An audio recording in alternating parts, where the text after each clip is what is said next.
Hello la LTM Team, toujours 20 et CG pour vous accompagner vers le prochain Bull Run. Le sujet du jour est un projet de blockchain. Oui, en effet, encore un. Notre défi du jour va être de vous présenter ce projet très technique de manière simple afin que vous n'abandonnez pas en chemin. Sacré défi, mais comme toujours lors des présentations de blockchain. Sa conception est présentée comme étant unique et révolutionnaire, alors restez avec nous jusqu'au bout afin de connaître notre avis à ce sujet. Nous allons voir ensemble une explication sur l'utilité et le fonctionnement du projet, une analyse graphique et nous finirons par donner notre avis. Pour ne pas rater nos prochaines émissions et nos JT quotidiens, surtout abonne-toi et si en plus tu peux mettre un petit like, ça serait parfait pour récompenser notre travail. Allez, let's go la LTN Team.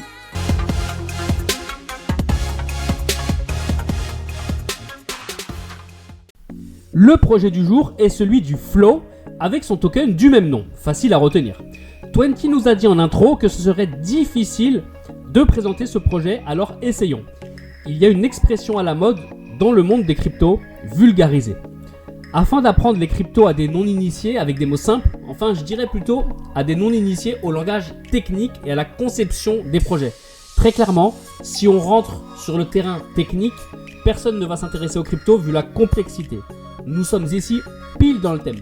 Flow était auparavant développé sur Ethereum, mais pour ses propres besoins, la blockchain Flow a été créée aussi bien pour leurs besoins que ceux des autres. Elle repose sur 4 concepts fondamentaux. Son réseau est adaptable à tous et même avec des milliards d'utilisateurs, la décentralisation reste effective. Les smart contracts, donc les contrats intelligents, ont une programmation qui sécurise le réseau. Ils sont également évolutifs de manière à optimiser les résultats. Enfin, la conception de cette blockchain offre une sécurité en termes de paiement en fiat ou en crypto. Voyons ensemble un aspect un peu plus cool, les partenaires du projet. Vous voyez à l'écran les partenaires principaux. Il y a les acteurs intéressants qui ont attiré notre attention comme Chainlink ou encore Instagram. Mais à nos yeux, les principaux concernent le monde du sport. Il y a les sports populaires aux États-Unis avec le basket et le football américain, mais également la ligue de football espagnole, la Liga. Nous n'avons pas encore parlé de NFT volontairement, mais on y vient. Ils ont une place importante, voire centrale dans ce projet. C'est pour cela, entre autres, que la plateforme est évolutive. Prenons l'exemple de la ligue de basket américaine. NBA Top Shot a été créée via le blockchain Flow. Elle permet à des utilisateurs d'acquérir des NFT sous forme de vidéos, d'actions de divers matchs de basket, notamment ceux avec les plus grandes stars. Vous imaginez bien qu'une vidéo décisive d'une action d'une grande star se vend plus cher qu'une action lambda. Il y a une économie d'achat-revente. Vous trouverez le lien dans la description si cela vous intéresse. Côté Liga, la Ligue de football espagnole, celle-ci a entrepris une opération séduction pour reconquérir les fans car elle était en perte de vitesse, aussi bien en termes marketing qu'en termes sportifs. Et leur stratégie est très orientée crypto et métaverse, avec notamment un partenariat avec Decentraland. Si vous ne connaissez pas ce projet, le lien s'affiche d'ailleurs en haut de l'écran. Et pour ce développement, ils ont choisi la blockchain Flow pour ses partenariats avec les compétitions sportives américaines. Ce qui est intéressant pour une blockchain, c'est d'avoir de nombreux projets qui se développent dans son écosystème de manière à ce que son token ait une utilité. Ce qu'il faut savoir, c'est que dans une blockchain, le token de cette blockchain est en général celui qui est utilisé comme monnaie. Donc ici, le flow est utilisé à l'intérieur de la blockchain entre les différents projets. Et ce qui est intéressant de constater, c'est que sur le projet de Flow, dans le Flowverse, ce qu'ils appellent le Flowverse, c'est leur écosystème, il y a 467 projets qui sont en développement ou déjà développés. Et lorsque l'on regarde la liste des catégories, on se rend compte que c'est vraiment de toutes les catégories qui sont concernées par cet écosystème. On a une liste qui est énorme, bien sûr, il y a 467 projets, mais si vous voulez les cibler, par exemple, on va choisir les outils, on peut voir quels sont les projets de cette catégorie pour directement cibler. Ce que nous on aime bien voir, c'est les jeux, toute la partie gaming. Donc vous voyez, il y a vraiment une grande liste, ne serait-ce que pour les jeux. Vous aurez le détail de cette catégorie dans la description de cette vidéo. Voyons maintenant ensemble l'analyse graphique. Alors, ce token a été lancé en juillet 2021. Donc, on a une mèche de lancement qui est passée au-dessus des $35. Alors, ce qui est intéressant pour la petite histoire, c'est que ce projet, on l'a connu, il devait être aux alentours des 25-27 $. Et on était quasiment au top. C'est-à-dire que, suite à sa hausse, si on avait FOMO sur ce projet, si on avait payé en ayant peur de rater le train en marche, on aurait payé quasiment au top. Donc, avec le recul, c'est quand même quelque chose d'incroyable.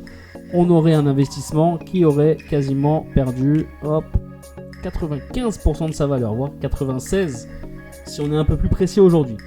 Donc voilà, c'était la petite histoire à raconter, comme quoi faut vraiment pas FOMO et intervenir dans des zones précises. Et dans les zones précises, j'avais déjà positionné le Fibonacci comme d'habitude pour tracer ici le carré d'or, la golden zone comme on l'appelle. Donc on se rend compte que par rapport à son point le plus haut, on va prendre des clôtures de bougies et non les mèches. Bon, il n'y a pas une grande différence, mais au moins on sera plus propre. Tout ce qui est sous cette zone des 6,40 $, c'est intéressant. Donc là aujourd'hui, on est à 1,14 $. On se rend compte qu'on est vraiment dans une zone très très intéressante si on a envie d'investir dessus. On se rend compte quand même que ce projet est descendu à 60 centimes. Donc c'est quand même incroyable. Quand on l'a découvert à 27 $, c'est quand même une chute vertigineuse. Aujourd'hui, j'ai choisi de ne pas vous mettre des TP au-delà de l'ATH. Pourquoi ? Parce qu'on est sur un plus bas par rapport à son prix de listing. Donc, je ne sais pas si par la suite, il va avoir la force de passer par-dessus son ATH. C'est mon interrogation au moment de préparer cette analyse. Donc, je préfère, pour changer un petit peu, ne pas les afficher. On est, à partir d'aujourd'hui, si on va rechercher l'ATH, on est quand même sur un x21. Donc c'est pas négligeable non plus. Et on se rend compte que pour les zones intéressantes, on a ici, on a cette zone aux alentours des 5-6 $. Et après, on va avoir cette zone qui a fait rebondir le prix. Mais sinon, on n'a pas grand chose. Et c'est pour ça que je m'interroge vraiment à savoir si derrière il va avoir la force sur le prochain cycle d'aller chercher son ATH ou non. Ça va dépendre de l'évolution du projet. Un petit tour rapide maintenant en unité de temps daily, où on se rend compte toujours qu'on est sur une grande baisse, qu'on a touché le point bas, un peu comme toutes les cryptos en décembre, et qu'on est en train de remonter. Alors, pour que l'on calcule combien a été repris. Oui, on est sur du 76% qui a été repris par rapport au plus bas. Donc c'est un peu dans la moyenne de ce qu'on a vu en règle générale sur les petites capitalisations. Si on regarde la tendance, si on prend les mèches hautes, on peut se rendre compte qu'on a cassé cette tendance baissière à la hausse à ce moment-là. Un pullback, on a retesté la zone et on est en train de construire derrière la trendline. Alors c'est intéressant surtout qu'on voit des petits W qui commencent à se créer gentiment.